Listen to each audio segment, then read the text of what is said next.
ఇంటింటికి వెళ్తున్నాము. ఎంతో ఆదరంగా మమ్మల్ని ఆహ్వానిస్తూ ఉన్నారు ప్రతి ఒక్కరు కూడా. విజయం మీదేనమ్మా, మీరేమి కంగారు పడకండి అని చెప్పడం జరుగుతుంది ప్రతి ఒక్క చోట. అలాగే మీరు చూస్తే ప్రతి ఒక్క division head, BJP, TDP, Janasena యొక్క నాయకులు, కార్యకర్తలు అందరూ చాలా ఉత్సాహంగా పాల్గొనడం జరుగుతుంది. ప్రతి ఒక్కరు వాళ్ళకి తెలిసిన కుటుంబ సభ్యుల్ని తీసుకొచ్చి బయటకు ముందే నుంచోబెట్టి వాళ్ళని మమ్మల్ని ఆహ్వానించేలాగా వారు చేస్తున్నారు. చాలా అద్భుతంగా మా ప్రచారం కొనసాగుతూ ఉంది.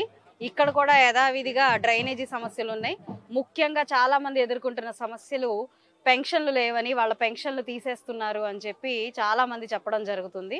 ప్రభుత్వం వచ్చి రాగానే ఈ విషయం మీద దృష్టి పెట్టి వాళ్ళకి సత్వరమే పెన్షన్లు అందేలాగా చేస్తాము.